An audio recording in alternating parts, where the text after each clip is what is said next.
तो किताब के हिसाब से छठा चैप्टर यदि आपका सही है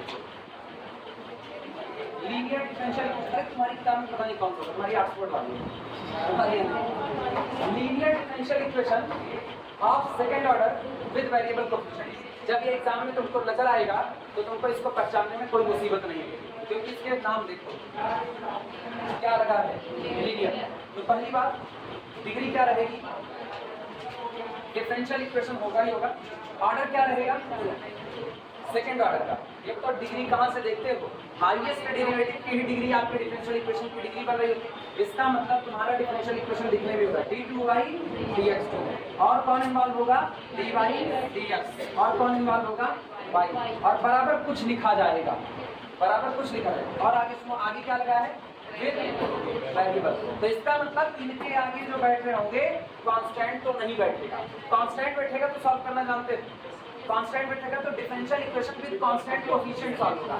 और अभी क्या है, विद वेरिएबल कोएफिशिएंट। मतलब इसके आगे अगर किसी ने बैठा दिया p प्लस q प्लस कितना ry is equal to something, या ऐसा बैठाया उसने d2y dx2 plus p plus कितना p dy dx plus q is equal to capital R।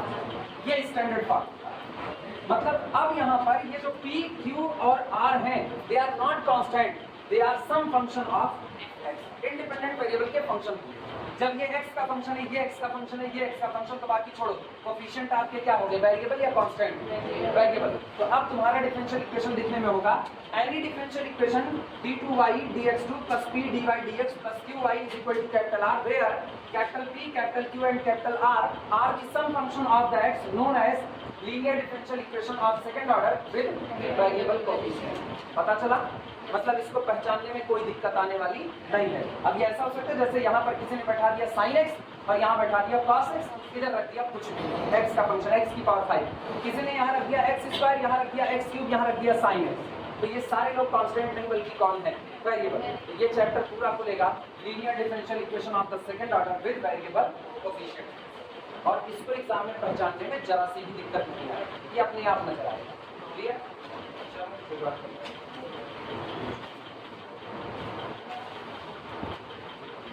इसमें सॉल्व करने के अलग अलग तरीके होंगे। सॉल्व करने के बेसिकली 4 मेथड आएंगे, बेसिकली 4 मेथड, और वैसे कहोगे तो 3 मेथड, ठीक है। वो बात करके 4 बना दिए जाते हैं, जिसमें से जो सबसे पहला मेथड होता है, पहला जो अपने लोग अभी डील करने वाले हैं, पहले मेथड में होता क्या है कि कभी कभी आपको जो डिफरेंशियल इक्वेशन दिया जाता है, जो आपको डिफरेंशियल इक्वेशन दिया जाता है, उसको देख करके और थोड़ा सा ऑपरेशन लगाने के बाद हम ये अंदाजा लगा सकते हैं कि इसके कॉम्प्लीमेंट्री फंक्शन में एक हिस्सा क्या रहा होगा। मतलब यहाँ आपको जो सोल्यूशन निकालना है पहले टाइम में, उसमें आपको कॉम्प्लीमेंट्री फंक्शन का एक हिस्सा पता होगा, एक हिस्सा, या आप उसको याद रखते हो कि कॉम्प्लीमेंट्री फंक्शन में ये एक हिस्सा होगा, और उसकी मदद से आप पहला वाला सोल्यूशन निकालोगे। हमेशा पता होगा इसकी गारंटी नहीं, जैसे अभी पहले बोले मल्टीप्लायर हमेशा मिलेंगे इसकी गारंटी नहीं है, मिल भी सकते हैं, नहीं मिल गए तो ठीक है अपने लोग लगा देंगे मल्टीप्लायर से, नहीं मिले तो अपने लोग जोड़ तोड़ करेंगे। सेम कंडीशन यहाँ होती है, CF का एक हिस्सा अगर आपको पता है तो आप इस्तेमाल कीजिए, और अगर आपको CF का वो हिस्सा नहीं पता है तो आगे के जो 3 मेथड है उनका इस्तेमाल किया जाएगा। सबसे पहले मेथड में आपको CF का एक हिस्सा पता रहने वाला है, लिखना इस बारे में।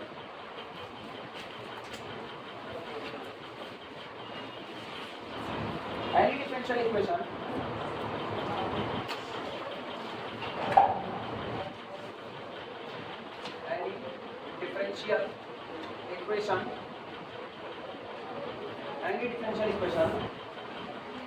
of the form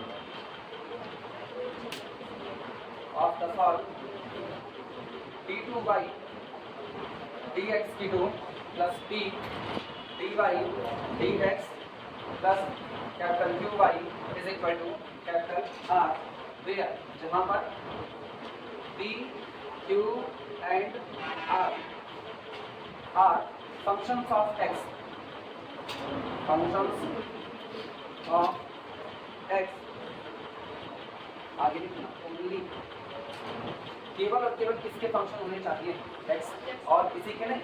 मतलब p में आप x प्लस वाई नहीं भर सकते, p जो होगा x का फंक्शन होगा, p में आप sin x प्लस वाई नहीं नजर आएगा, ठीक। वो नजर आएगा तो शायद मुझको कुछ वेरिएबल सेपरेबल है, चेंज ऑफ वेरिएबल का इस्तेमाल करना होगा। जब हम x प्लस वाई को भी एक सिंगल वेरिएबल z में इंक्लूड कर देंगे, अकेले x प्लस वाई बराबर क्या मान z, तो पूरा का पूरा किसका फंक्शन है, z का, या x प्लस वाई बराबर t मान तो पूरा किसका फंक्शन है, t का बन जाएगा। Where p, q and r are the function of x only is called, कहा जाता है, is called equation of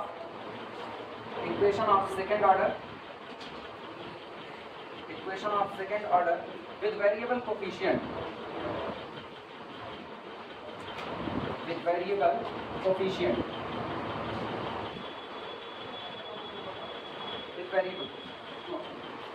ऐसा डिफरेंशियल इक्वेशन जो दिखने में d2 by dx2 plus p dy dx plus qy is equal to capital R type का होगा, जहाँ पर ये p q r सिर्फ और सिर्फ x के फंक्शन होंगे, उसको आप कहते हो differential equation of the second order with variable coefficient.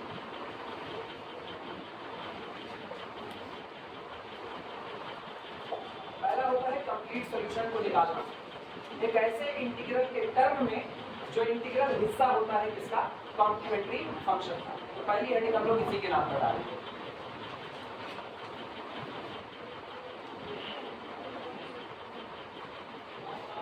और कोई मैकेनिज्म नहीं लिखा है, पहले बता दें कोई मैकेनिज्म नहीं, अपने सीधे वर्किंग रूल पर आते हैं। लेकिन पहले बताएं मैकेनिज्म की हमको जरूरत नहीं है। हाँ, मैकेनिज्म पढ़ना अच्छी बात, बिल्कुल, उसके लिए हम हमेशा फेवर में रहेंगे कि तुमको मैकेनिज्म पढ़ना चाहिए।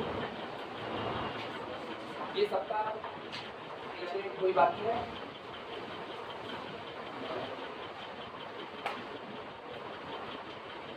हो गया?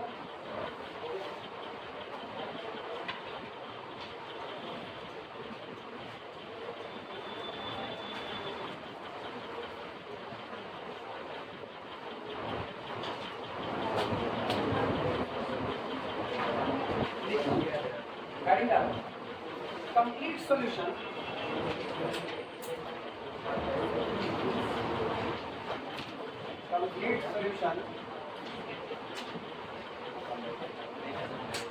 in terms of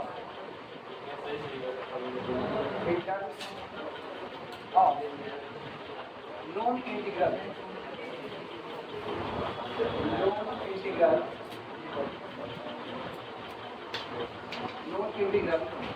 belonging to the complementary function, belonging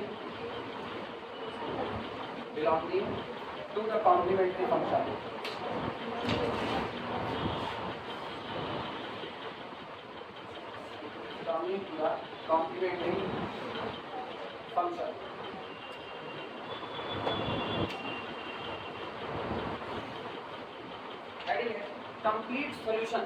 complete solution in the terms of, किसके टर्म में, in the term of known integral, एक ऐसे इंटीग्रल के टर्म में जो हमको ऑलरेडी क्या है पता है, belonging to the complementary function, और ये इंटीग्रल ऐसा है जो बिलोंग करता है किससे, कॉम्प्लीमेंट्री फंक्शन से। मतलब आप कंप्लीट सॉल्यूशन निकालने जा रहे हो एक हिस्से की मदद से, जिस हिस्से की मदद से आपकी कंप्लीट सॉल्यूशन निकालने जा रहे हो वो हिस्सा कहीं और का नहीं है, वो ऑलरेडी कॉम्प्लीमेंट्री फंक्शन में शामिल रहा होगा, ऑलरेडी वो शामिल रहा होगा। तो हुआ क्या, मैथमेटिशियंस लोग जब इसको सॉल्व कर रहे थे तो उन्होंने इस तरह की सॉल्यूशन को पाया। तो जब वो इसको सॉल्व करते तो उनको बार बार एक चीज नजर आ रही थी कि अगर आपका डिफरेंशियल इक्वेशन एक खास पैटर्न को फॉलो कर रहा था तो उसकी कंप्लीट सॉल्विंग करने पर उसके कॉम्प्लीमेंट्री फंक्शन में एक हिस्सा बार बार आ रहा था। तो उन्होंने क्या किया, उन्होंने उसी को वर्किंग रूल बना दिया कि जब आपको ऐसा नजर आएगा तो आप मान के चलिएगा कि आपके कॉम्प्लीमेंट्री फंक्शन में ये प्रोडक्ट सामने आ जाएगा। जैसे एग्जाम्पल के तौर पर मान लो आपको दिया गया है d2 by dx2 plus p dy dx plus q y is equal to capital, ये दिया गया है। अब ये एक टाइप तो हो नहीं सकता, ये तो डिपेंड करेगा p q r पर। मैथमेटिशियंस ने देखा था वो इसको सॉल्व कर रहे थे तो p q r ये लोग एक खास पैटर्न को फॉलो कर रहे थे, और जब तक ये खास पैटर्न को फॉलो कर रहे थे, मतलब ये पर्टिकुलर इक्वेशन को बार बार फॉलो कर रहे थे, सेटिस्फाई कर रहे थे, हर बार इन्होंने देखा कि आपके कॉम्प्लीमेंट्री फंक्शन में e to the power mx शामिल हो रहा था, हर बार शामिल होता। तो इन्होंने वहीं से इसके लिए नकल बना ली। इन्होंने कहा कि अब आपके लिए वो नोन इंटीग्रल जो हर बार कॉम्प्लीमेंट्री फंक्शन में शामिल होगा वो कौन होगा, e to the power mx। अंदाजा कैसे लगेगा, अंदाजा लगेगा p से q से और r से, ये लोग एक खास पैटर्न को फॉलो कर रहे हैं। फिर उन्होंने कहा फिर चेक किया, अगले वैरायटी वाले निकाले गए, तो पता चला अब की बार पी क्यू आर एक और इक्वेशन को फॉलो कर रहे थे पहले वाले से हट करके। लेकिन जब वो नए इक्वेशन को फॉलो, एग्जांपल के तौर पर मान लो जैसे 1 + p + q = r, मान लो अभी हम लिखाएंगे कौन किसको फॉलो करते हैं। मान लो ऐसा फॉलो किया, अगर ऐसा फॉलो किया तो हो सकता है e⁻mx CF का हिस्सा रहा। फिर आपको क्या मिला, 1 - p + q आपने किया तो आपको क्या मिल गया, 0 मिल गया। अरे यही मिलेगा, ये मानना मत, हम एग्जांपल के तौर पर ले रहे हैं। मान लो हर बार आप जो डिफरेंशियल इक्वेशन फॉलो कर, डिफरेंशियल इक्वेशन उठा रहे हो, वो डिफरेंशियल इक्वेशन में आपको हर बार नजर आ रहा है कि 1 - p + q = 0 हो रहा है, तो आपको कॉम्प्लीमेंट्री फंक्शन में बार बार कौन मिल रहा है, x⁻। तो ये चीजें वर्किंग रूल में बदले कि अब जब आप p q r को देखिए, अगर आपको 1 - p + q = 0 मिल रहा है तो आप मान लीजिए कि आपके CF का एक हिस्सा कौन होगा, x⁻n। आप मान लीजिए तुरंत करना। और ये करते करते उन्होंने एक वैरायटी करके किनारे लगा दिया। अब लोग याद रखते हैं, अच्छा ये होगा तो CF का हिस्सा ये होगा, ये इक्वेशन फॉलो होगा तो CF का हिस्सा ये होगा, अगला होगा तो ये होगा। लेकिन हर बार ये फॉलो करेंगे तो कोई जरूरी है नहीं। और जब ये फॉलो नहीं होगा तब आप CF का हिस्सा नहीं पता है आपको, उसके बाद लगाने के तरीके बदल जाते हैं। क्लियर हुआ? जैसे होमोजीनियस पता है कि है होमोजीनियस, तब लगाने का तरीका अलग है, और नहीं होमोजीनियस है तो दिमाग चलता है क्या इसको रिड्यूस कर सकते हैं कि नहीं कर सकते, फिर तरीके बदल जाते हैं। लिखना इसी बात को।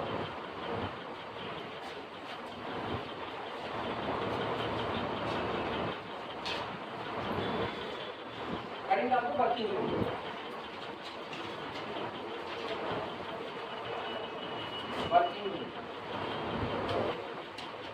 वर्किंग रूल में लिखना।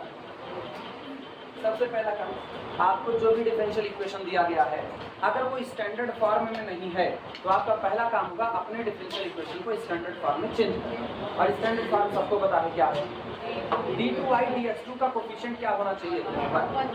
क्लियर हुआ? मतलब अगर आपको d2y dx2 के कोफिशिएंट के आगे x² लिखा मिल रहा है तो आप काम मत कीजिए, आप पहले x² से डिवाइड लगा करके उसको कितना बना लीजिए, 1। तो पहला काम होता है दिए गए डिफरेंशियल इक्वेशन को स्टैंडर्ड फॉर्म में कन्वर्ट करना। लिखना, put the given equation, working rule में पहला पुट द गिवन इक्वेशन, ये चल रहा है, चल रहा है, put the given equation in standard form,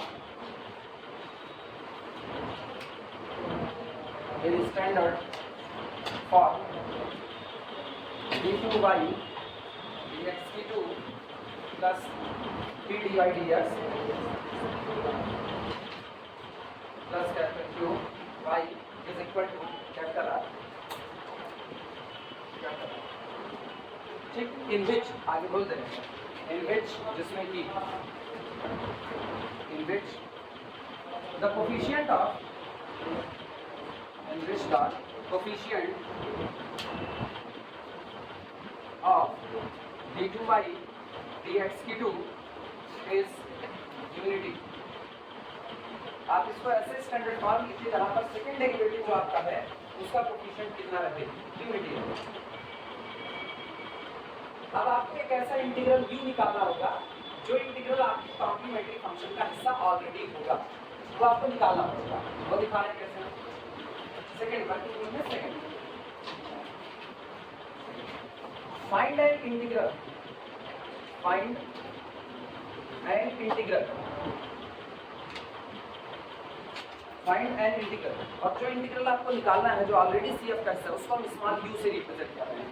find an integral small u, ऐसे लिखते हैं इन्वर्टेड फॉर्म में, ठीक। ऑफ कॉम्प्लीमेंट्री फंक्शन, CF का मतलब तो जान रहे हो ना, याद रहेगा, complementary function. Find an integral u of complementary function by following table, by following table. हम एक नीचे टेबल बना रहे हैं, यही टेबल हमको याद रखनी है कि अगर ऐसा होगा तो CF का हिस्सा ये होगा, ये होगा तो CF का हिस्सा ये होगा।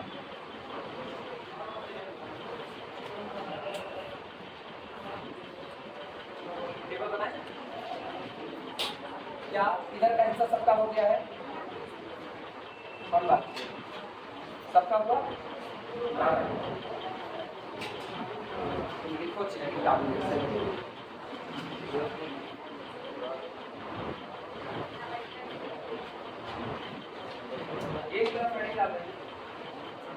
Condition satisfied, condition satisfied, condition satisfied. अब दूसरी तरफ एंड इंटीग्रल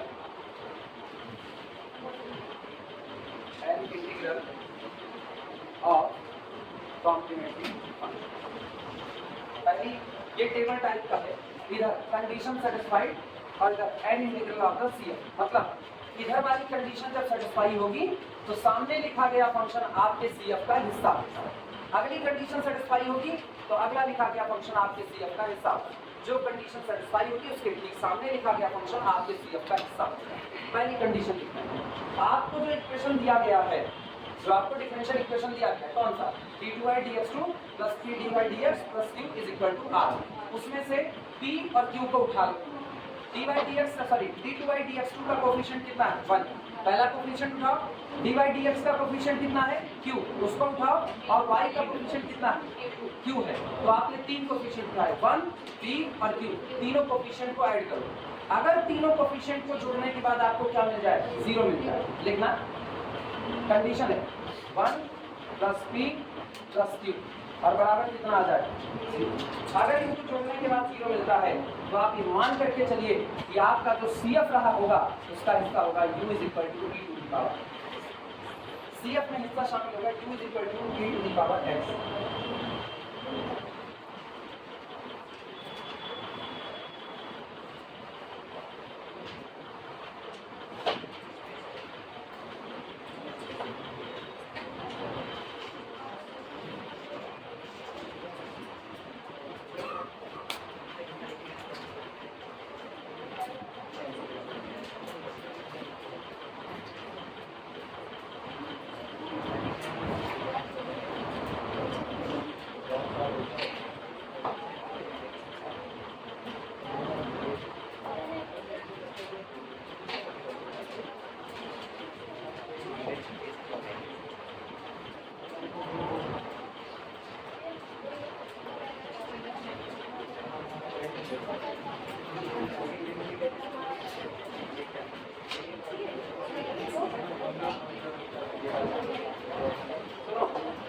वो लोग जिनको ये लग रहा हो कि रटने लायक है उनको हम एक लाइन बता दें कि होता है। जैसे मान लो मेरा इक्वेशन है जैसे d2/dx plus 3d/dx plus qy जैसे अभी हमने r को 0 फिलहाल के लिए फंक्शन ऑफ x ही होगा भाई, 0 × x कर दो, आप लिखा गया फंक्शन ऑफ x, ये इतना होगा। अब हम ये कह रहे हैं कि अगर 1 + p + q आपका 0 रहा होगा, 1 + p + q, तो निश्चित तौर पर आप तुरंत मान लो कि आपके CF का हिस्सा कौन रहा होगा, e to the power x। ठीक, क्या मान, चलो देखो अगर उल्टा चले, अगर CF का हिस्सा e to the power x होगा ना तो आपको यही कंडीशन यहाँ मिलेगी, कोई और नहीं मिलने वाला। जरा देखो अगर CF का हिस्सा e to the power x रहा होगा तो क्या इसमें pi निकलेगा, क्या इसका pi आएगा, नहीं। अगर इसका pi नहीं आएगा तो इसमें केवल CF ही तो आएगा। अब उस CF का हिस्सा कौन होगा, हम कह रहे हैं उस CF का हिस्सा e to the power x होगा, कह रहे हैं। तो चलो देखो e to the power x अगर हिस्सा होता तो क्या ये शब्द आपको मिलती कि ना मिलती, जहाँ जहाँ y है उसकी जगह e to the power x रखो तो कितना होगा d2/dx2 of e to the power x आया ना, और plus b × dd/x of e to the power कितना x और plus capital Q × e to the power x is equal to कितना 0 आया ना, क्योंकि आपको CF इसका सॉल्यूशन है भाई, इसमें pi तो है ही नहीं। ये बताना इसका 2 बार डिफरेंशिएशन करोगे कितना आएगा, e to the power x आएगा, e to the power x plus इसका एक बार करोगे e to the power x, तो plus e to the power x और कितना होगा p और प्लस कितना capital Q × e to the power x बराबर कितना, मेरे को पता है e to the power x कभी 0 नहीं हो सकता, क्योंकि दुनिया जानती है कि e to the power x का ग्राफ ये होता है और e to the power -x का ग्राफ ये होता है, ये 0 तो कभी आता ही नहीं है। तो हम e to the power x को कॉमन करके हटा सकते हैं, और एक बार आपने e to the power x को कॉमन करके हटाया तो हाथ में क्या लगा बोलो, यहाँ से 1, यहाँ से p और यहाँ से q और बराबर कितना है ना। इसका मतलब साफ है कि अगर 1 + p + q बराबर 0 हो रहा है तो कहीं ना कहीं मेरे कॉम्प्लीमेंट्री फंक्शन में कौन शामिल रहा होगा, e to the power x शामिल, sorry e to the power x शामिल रहा। सहमत हो, ऐसे ही कंडीशन निकलती है।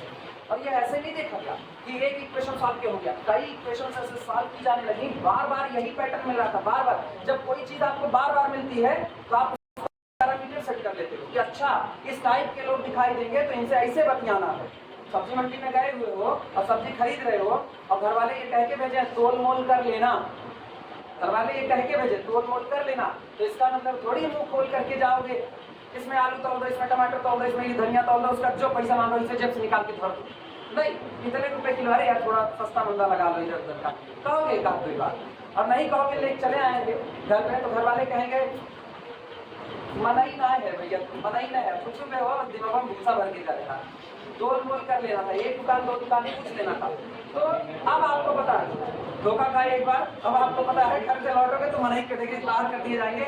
अब जाओगे तो दो दुकान तीन दुकान पूछ करके काम करोगे। लोग जैसे अब तुमको पता चल गया लोग ऐसे हैं कि दाम ज्यादा बताएंगे तो तुम तोल मोल कर रहे हो, यही हाल यहाँ पर हुआ। लोग ऐसे थे कि बार बार उनको सॉल्व करने पर e की पावर x आपको मिल रहा था, बार बार आपको मिल रहा था, तो आपने एक अंदाजा लगा लिया कि हर बार जब जब 1 + p + q 0 हो रहा है तब तब CF में कौन शामिल होगा, e to the power x। और यही नकल हो गई। जब मुझको सेकेंड ऑर्डर का वेरिएबल कोफिशिएंट के साथ डिफरेंशियल इक्वेशन नजर आएगा, हम 1 को p को और q को उठा के आपस में ऐड कर देंगे। अगर इनका सम 0 आ गया तो मुझको तुरंत नकल मिलेगी कि मेरे CF में कोई और हो ना हो लेकिन e to the power x जरूर मिल चुका है। अब उसकी मदद से सॉल्यूशन कैसे निकाला जाएगा वो बाद में बताएंगे, पहले टेबल और लिख रहा है। लेकिन क्या जरूरी है हर बार तुमको 1 + p + q बराबर ही 0 मिले? ऐसा भी तो हो सकता है कि 1 - p + q बराबर आपको 0 मिल रहा हो, ये भी तो हो सकता है। तो अगली कंडीशन इस पर ये जब होगा कि 1 - p + q 0 मिलेगा तो देखो CF का हिस्सा कौन बनेगा, शायद e की पावर -x बन जाए।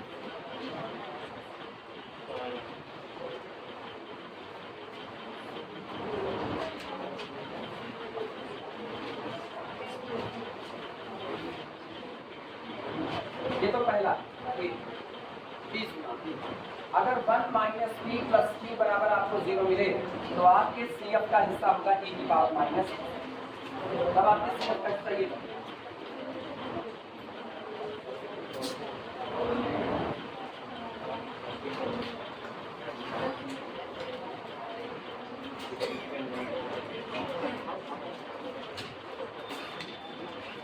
और पता है ये सारे लोग एक जगह से निकल सकते हैं, ये जितने लोग निकले ना एक जगह से, कहां से, e to the power ax से निकले हैं। आओ देखते हैं e to the power ax अगर होता, अगर e की पावर ax, अब हम एक जनरल रूल बना दें कि कौन हमेशा कैसे होगा।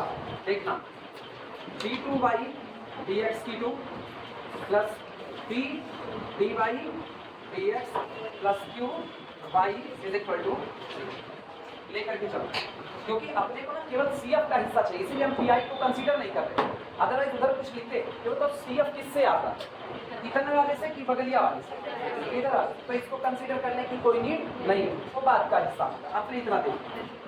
अगर मान लो अगर CF का हिस्सा हर बार e की पावर ax होता, हर बार होता, तो शर्त क्या बनती, उस शर्त को निकालना चाहता है तो y की जगह क्या पुट कर दें, e to the power ax put कर दें। देखो क्या बनेगा, e to the power ax रखो, अब 2 बार डिफरेंशिएशन हो रहा है, 2 बार a² और e to the power ax और इनटू कितना आया ना, प्लस यहाँ से कितना a e to the power ax और इनटू कितना b और फिर प्लस यहाँ से e to the power ax capital q equal कितना, क्या e to the power ax को कॉमन कर लें और वही क्यों कॉमन, a² e की पावर ax को कॉमन कर लें, a² e to the power ax common करो, या ये कहो पूरे में a² e to the power x से डिवाइड करो। तो शर्त देखो क्या होगी, पहला क्या हो जाएगा 1 प्लस p अपॉन कितना a केवल और प्लस q अपॉन कितना a² is equal to a।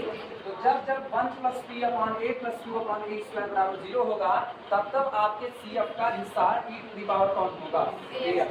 अब जरा देखना CF का हिस्सा e to the power x बन रहा है, e to the power x, तो इसका मतलब a बराबर कितना चढ़ाया गया होगा 1। देखो 1 चढ़ाओ, 1 प्लस p प्लस q बराबर 0, पहला कंडीशन है कि नहीं, सहमत हो।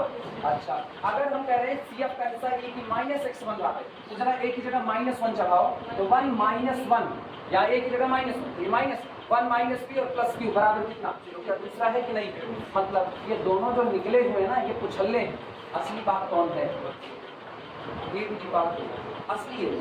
क्लियर हुआ, तो पहले इन दोनों पर्टिकुलर लिखा, अब हम जनरलाइज करें, मतलब अब कल को e की पावर 2x कब होगा, e की पावर 2x कब होगा PI का हिस्सा, जब 1 प्लस कितना बोले 2x यानी p upon 2 plus q upon 4 is equal to कितना मिलेगा 0। क्लियर हुआ? अब यानी 3 के साथ करोगे तो इधर 3 इधर 9 तो e की पावर 3x और फिर माइनस लगाना चालू करो। क्लियर हुआ? ये करके देखना पड़ेगा।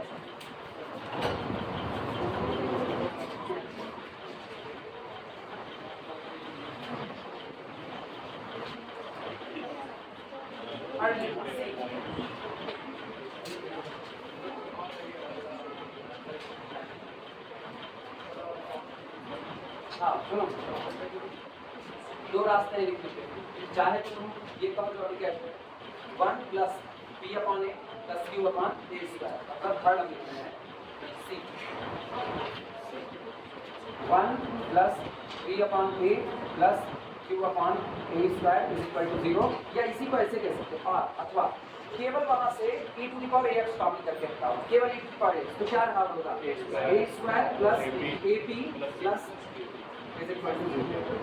ये थोड़ा ज्यादा अच्छा लगता है कि 1 में कितने का मल्टीप्लाई किया, p में a का मल्टीप्लाई किया, q में कितने का, उसके बाद 0 आया तो आपको पता है कि a, यही आप उठा करके cf का हिस्सा बनाते हो e to the power ax, तो यहाँ पर फंक्शन बनेगा दोनों में ही बता है u is equal to e to the power c, ये आपके cf का हिस्सा।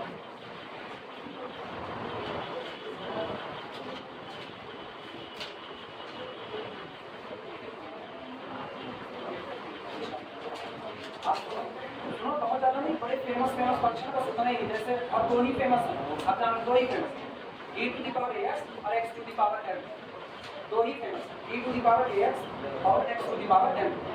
अब तुम लोग अपने आप से x to the power m के लिए सोच के हमें बताओ, x to the power m जानते हो कैसे होता है, d2y dx2 plus d dy dx plus qy is equal to 0 में y की जगह x टू दी पावर क्या रख दो m रख दो, और बताओ क्या होगा, चेक करके बताओ, फिर हम लिखते हैं।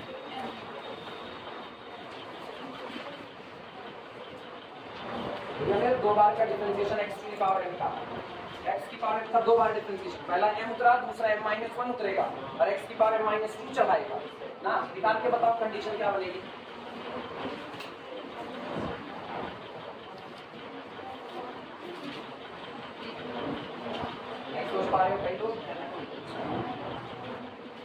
अब ये सोच रहे हैं कि y is equal to x to the power, मतलब ये x to the power m cf का हिस्सा कब बनेगा, तो उसके लिए मेरे पास एक ही रास्ता है, d2y dx2 plus p dy dx plus a लिख दें इज इक्वल टू 0 में x to the power m रखो,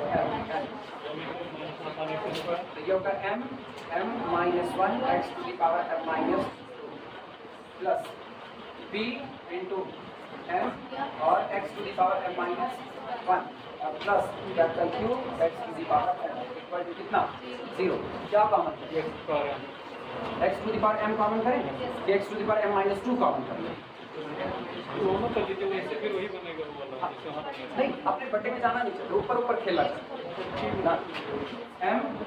m-1 x की m-2 कॉमन कर प्लस m तो कॉमन हो चुका है, आपने कॉमन किया है m-2, ये कौन है m-1, तो -2 के लिए -1 आया ना, x की m-2 बाहर आ गया और बचा केवल और केवल p भाई, हाँ आगे m रहेगा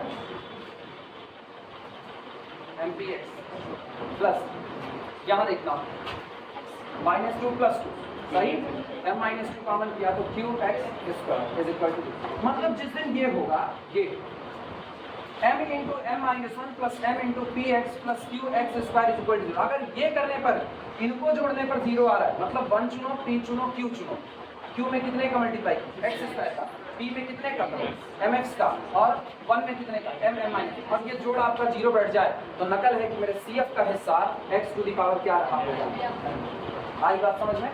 अब इसी को लोग पर्टिकुलर में 3 बार x की पावर 1, x की पावर -1 और x to the power m 3 बार में अलग, क्योंकि जनरल रूल किसी को कम याद होते हैं, पर्टिकुलर वाले ज्यादा नजर आते हैं तो पर्टिकुलर में झट आदमी लगा देते हैं, तुरंत उठाए फटफट लगाता चला, लिखे हाँ वो ऐसे ही रहता है,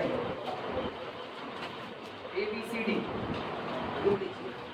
p plus qx is equal to 0, अब ये आसान लग रहा है ना, क्यू में x का मल्टीप्लाई हुआ और p अकेला रहा, 1 आया ही नहीं। अगर p प्लस qx बराबर 0 होता है तो आपका CF का हिस्सा u बराबर पहचान सकते हो कितना, x to the power 1, x की पावर 1 नहीं है, मतलब m बराबर क्या हो चुका होगा 1, m बराबर 1 हुआ होगा, आया ना, सही गलत पूछ लो, सही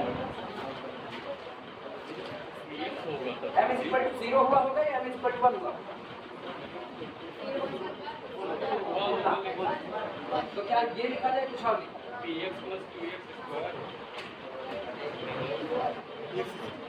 जहाँ दिक्कत लगे तुरंत निकालो, d2 dx की टू x आया ना, plus p ddx of x और प्लस q y, y का मतलब x इक्वल टू कितना 0, बोल भैया इसका कितना 0, इसका कितना p इंटू y और प्लस इसका कितना qx इज इक्वल टू 0। तो जिस दिन p प्लस qx 0 होगा उस दिन शामिल होगा u is equal to x to the power 1। सहमत हो? जहां तुम कैलकुलेट करके देखो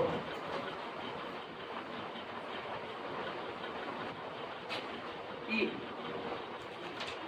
2 प्लस 2px और plus qx square is equal to 0।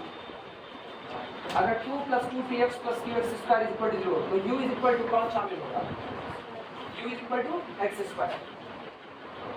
सही, दिमाग में डिफरेंशिएट करो, दिमाग में x स्क्वायर का 2 बार पहले हुआ कितना बना 2, फिर x स्क्वायर का एक बार 2x और साथ में p और फिर x स्क्वायर बिना वैसे जो क्यू के साथ रहेगा वो इधर लिख दिया जाएगा, क्यू के साथ है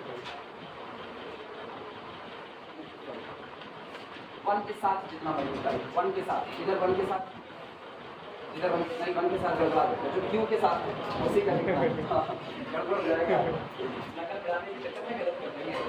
अब एक तो लास्ट वाला जनरल वाला जो m में लिखा गया था, m वाला कहाँ गया अभी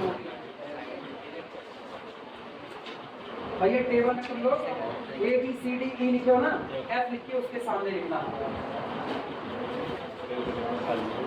F लिख करके सामने लिखना, F हम लिख रहे हैं, F मेरे पास था m इंटू m माइनस 1 फिर कितना plus pmx plus qmx square is equal to qx square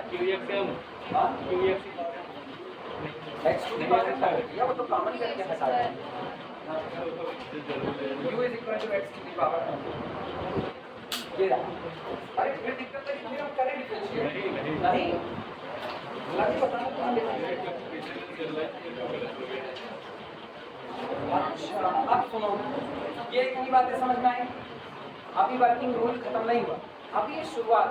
सबसे पहली बात क्या है, आपको डिफरेंशियल इक्वेशन दिया जाएगा, आप पहचानो कि आपका डिफरेंशियल इक्वेशन क्या लाइन गई कि आपका differential equation second order with variable coefficient है। अगर बाबू ये भैया वीडियो रोको नहीं तो अंधेरे में सुनो इधर का, ये तो एक हिस्सा हुआ। जब आपको डिफरेंशियल इक्वेशन दिया गया, आप डिफरेंशियल इक्वेशन को देखो, 1 चुनो, p चुनो और q चुनो। 1 p q चुनने के बाद अगर इनमें से कोई भी फॉर्म होता है, इनमें से कोई भी हमेशा होगा इसकी गारंटी नहीं है, अगर होता तो इसका मतलब आप मान के चलो आपको अपने कॉम्प्लीमेंट्री फंक्शन का एक हिस्सा पता है और आप उस एक हिस्से को मान लो e की पावर x, e की पावर माइनस x, e की पावर ax और x स्क्वायर x की, ऐसा ये स्टैंडर्ड फॉर्म है। लेकिन बताओ ये आपके CF का एक हिस्सा है, ये आपका पूरा CF तो है नहीं। अगर ये आपके CF का केवल एक हिस्सा है तो अब आप अपनी मर्जी से मानो। माना सॉल्यूशन क्या था, माना सॉल्यूशन है y बराबर जिस हिस्से को आपने CF में शामिल किया उसको शुरुआत में देखो u माने थे, लिखा गया या नहीं लिखे, मिट गया, उसको u माने थे। तो u में कुछ और भी तो साथ में आया होगा, प्लस में आया, इनटू में आया, मुझको कुछ नहीं पता। तो हम कहते हैं माना कंप्लीट सॉल्यूशन है y is equal to u into, ये मानेंगे अब सारा दारोमदार इसे ही हिस्से का पूरा ये हिस्सा आपको निकालना पड़ेगा। जब तक ये नहीं आएगा तब तक आपको पूरा CF पता नहीं चल रहा है, और जब तक CF नहीं मिलेगा तब तक सॉल्यूशन निकालने की कोई बात नहीं है। तो पहला काम आप ये करो, ये जो स्टैंडर्ड फॉर्म दिए गए इनमें से अप्लाई करके देखो। अगर इनमें से कोई स्टैंडर्ड फॉर्म मिल जाता है तो आपको CF का एक हिस्सा पता चल गया, और एक बार CF का एक हिस्सा पता चल गया तो एज्यूम करो कि माना मेरा सॉल्यूशन होगा y is equal to u into v. Working rule में सेकंड पॉइंट था, ये कौन सा पॉइंट था? दूसरा। ये दूसरा था, थर्ड पॉइंट था वर्किंग रूल में। ये पूरा मिटा दें।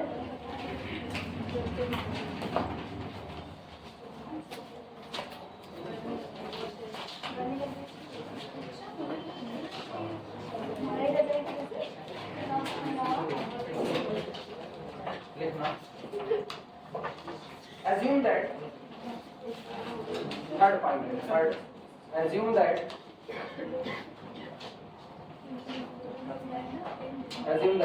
the complete solution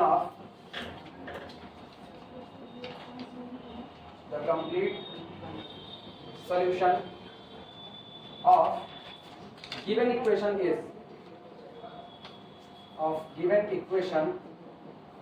is y is equal to u into v। हम ये मान रहे हैं, माना जो मेरा डिफरेंशियल इक्वेशन दिया गया है उसका कंप्लीट सॉल्यूशन है y is equal to u into v। अच्छा ये बताओ, अगर y is equal to u into v आपके दिए गए डिफरेंशियल इक्वेशन का कंप्लीट सॉल्यूशन है तो अब तो इसमें v इन्वॉल्व हो गया।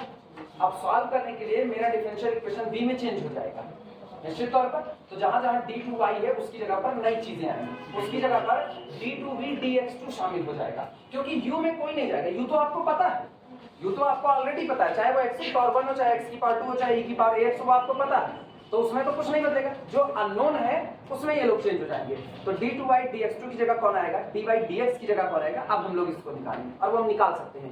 क्या इसका पहली बार डिफरेंशिएट कर सकते हो? dy dx, तो गौर करो जब dy dx निकालोगे तो पहले u छूटेगा और आप में हो जाएगा dv dx हो जाएगा, उसके बाद v छूटेगा और u का डिफरेंशिएशन x के रिस्पेक्ट में पता, तो du dx के टर्म में आएगा। दोबारा करोगे तो क्या d2y dx2 मिल जाएगा? एक बार तुमको d2y dx2 मिल गया, dy dx मिल गया, तो अपने डिफरेंशियल इक्वेशन में रख करके एक नया फॉर्म तैयार कर सकते हो कि नहीं? वो नया फॉर्म सुनना क्या है लिखना। Then given equation reduces to, then given equation reduces to अब दिया गया डिफरेंशियल इक्वेशन बदल जाता है एक नए स्टैंडर्ड फॉर्म में। वो स्टैंडर्ड फॉर्म सुना, अभी दिखा रहे कैसे आया। d2v dx की 2 plus p plus 2 upon u du dx, बाहर गया dv dx, और is equal to capital R upon mu. Mu कुछ भी बाद में देखेंगे क्या है, इसे नाम देना है इक्वेशन नंबर 1। सुनो ये आया स्टैंडर्ड फॉर्म देखना, d2y dx प्लस अगला क्या था p dy dx plus capital Q y is equal to कितना था R। तुम सोचो जब ये बदला होगा तो d2y dx2 की जगह कौन आएगा? वो यहाँ से पता चलता है। y बराबर कितना मानेंगे? u into v। डिफरेंशिएट करो तो dy dx की जगह पर कौन आया होगा? u छूटा dv dx और प्लस v छूटा du dx। इसके बाद फिर निकाला गया होगा d2y dx की 2 इज इक्वल टू, करो डिफरेंशिएशन, u छूटा तो d2v और कितना dx की 2 प्लस dv dx छूटा तो du dx और इंटू dv dx, ये हुआ प्लस। अब की बार इन पर आओ तो v इंटू कितना d2u dx की 2, और उसके बाद फिर अगला कौन होगा? प्लस dv dx और du, ये आएगा। दिस इज इक्वल टू, इससे परेशान हो ना, ये सेकंड ऑर्डर का डेरिवेटिव वहां नहीं नजर आ रहा, वही तो म्यू में गया होगा, क्योंकि ये तो नॉन क्वांटिटी है। ये डिफरेंशिएट होगा चाहे एक बार दो बार, एक्स स्क्वायर रहा होगा तो भी दो बार होगा, ये बचा नहीं रहेगा, इसी को हम म्यू में डाल देंगे उठा करके पूरा। तो ये हुआ d2y dx की 2 इज इक्वल टू, बोलो क्या बना होगा? ये बना होगा u इंटू d2v dx की 2, उसके बाद क्या रहा होगा du dx dv dx, ये प्लस 2 du dx और इंटू dv dx ये रहा होगा, और प्लस v इंटू d2u साथ में कितना dx की 2। अब ये बताओ जब यहाँ पर इसको रखोगे इस पूरे हिस्से में, तो पूरे हिस्से में d2y dx2 की जगह पर ये पूरा टुकड़ा आएगा, ये पूरा टुकड़ा हम लिख के दिखा रहे हैं। ये ऊपर का तो हटा सकते हैं, शुरू गर्मी का तांडव।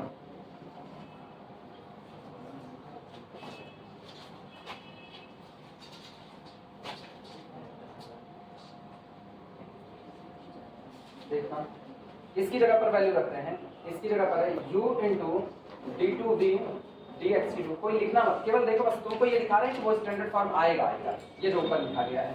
उसके बाद फिर कितना है प्लस 2 du dx और dv dx ये रहा। इसके बाद फिर कितना है plus v into d2v d2u dx की 2 ये रहा। अच्छा इसके बाद फिर कौन सा प्लस p और dy dx था आया ना, p dy dx यानी p into u into dv dx plus p into v into du dx, ठीक। और उसके बाद फिर कितना था q y का मतलब u इंटू v और इज इक्वल टू कैपिटल। अच्छा ये बताना जरा पूरे में u से डिवाइड लगा दो तो आगे बचेगा d2v dx की 2। क्या यही बच रहा है? पहला मिला देखो dv dx कॉमन कहीं होंगे, dv dx एक साथ है और कहीं तो है नहीं, तो गौर करना कितना बनेगा प्लस dv dx को अच्छा u से डिवाइड लगाओ, ये भी याद रखना u से डिवाइड लगाए हो तो गौर करना ये खत्म, यहाँ पर u, यहाँ पर ये खत्म, यहाँ पर u और यहाँ पर ये खत्म, यहाँ पर b अपॉन u और यहाँ पर अपॉन सहमत हो इस बात से? तो ये बताओ यहाँ पर क्या आएगा, हम dv dx को कॉमन कर रहे हैं तो dv dx कॉमन है, यहाँ से कितना छूटा p plus 2 upon u du dx और बाहर निकाल दिया dv dx, पूरा मिला सेकंड फैक्टर। ये जो थर्ड फैक्टर तुमको नजर आए ना कुछ नहीं कुछ, आप इसको बैलेंस कर चुके हो। क्या तुमको d2u dx2 पता होगा?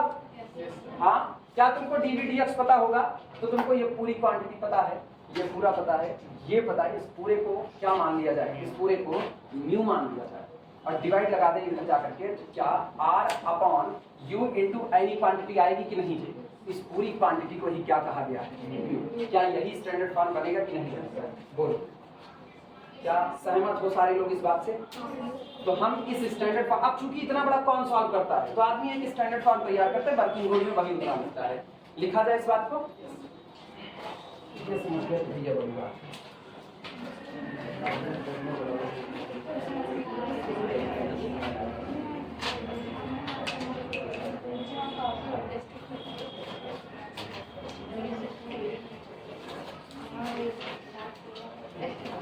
यही लिखा गया है, आ गई लाइट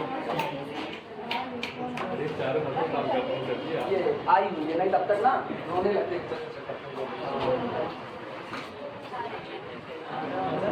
चौथे बयान फोर्थ पॉइंट, ये पता चला ना कैसे हुआ, ये पता चला। अब वर्किंग रूल दिमाग में रखना, वर्किंग रूल किस हिसाब से चल रहा है, इसको ऑन किया तो बंदे चल रहा है। पहला काम क्या करोगे? पहला काम दिए गए डिफरेंशियल इक्वेशन को स्टैंडर्ड फॉर्म में कन्वर्ट करो। वन पता करो, पी पता करो, क्यू वन क्या पता करना, वन तो दिखेगा, पी पता करो, न्यू पता करो। उसके बाद ये डिफरेक्टर तैयार करो, इनमें से जो इक्वेशन सेटिस्फाई होता है वो आपको u मिल जाएगा। एक बार u मिल गया तो अगला काम होगा y बराबर क्या मान लेना, u इंटू v। एक बार y बराबर u इंटू v मान लिया, अब अपने दिए गए डिफरेंशियल इक्वेशन को कन्वर्ट करो एक नए फॉर्म में, ये रहा। एक बार यहाँ कन्वर्ट हो गया, अब ये सॉल्व किसके लिए होगा?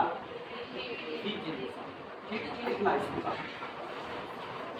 चौथा ठीक, इसको सॉल्व करने के लिए एक एक तुमको वर्किंग रूल याद रखना पड़ेगा। अब एक काम, जहां जहां dv dx है इसकी जगह पर स्मॉल q मान दो, नया function let dv dx is equal to small q। कई बार का सब्स्टिट्यूशन अब तक मान चुके हो? अब तक कई बार मान चुके हो? 2 बार, 3 बार नहीं, 3 बार मानो।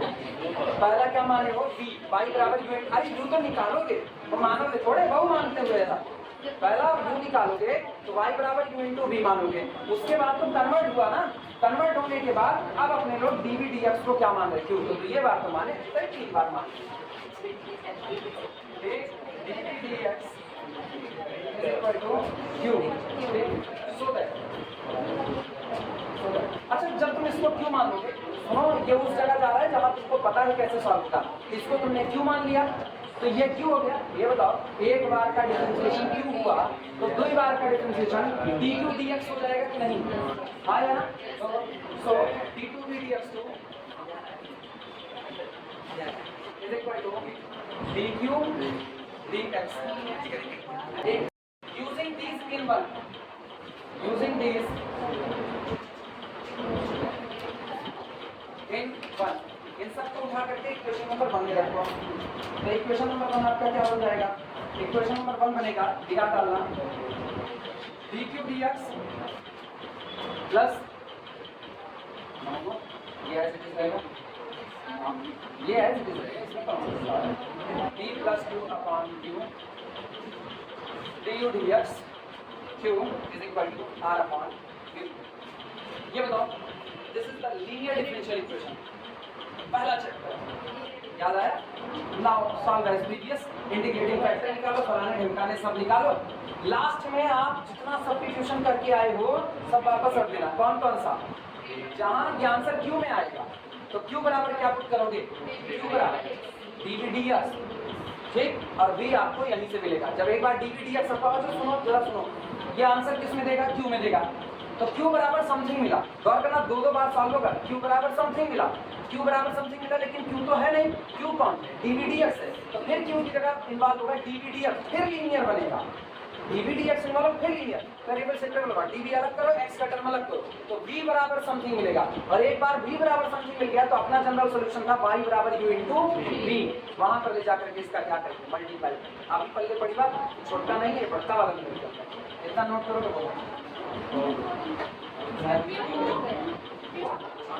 now it is linear, now it is linear differential equation, now it is linear differential equation in x and q,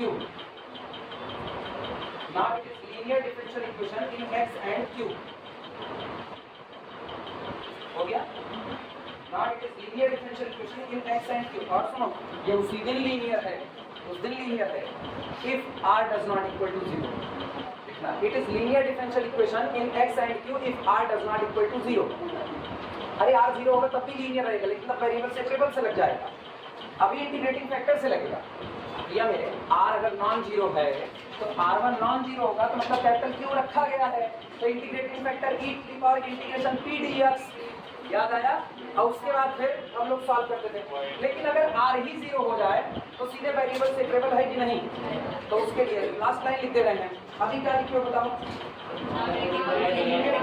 x and q, comma लगाना, it is linear in x and q, comma if r does not equal to 0, solve it as usual, solve it as usual, if r does not equal to 0, if r does not equal to 0, solve it as usual, और line change करना, if r बराबर 0, if r बराबर 0, then apply variable separable, if r बराबर 0, then apply variable separable, if r बराबर 0, then apply variable separable,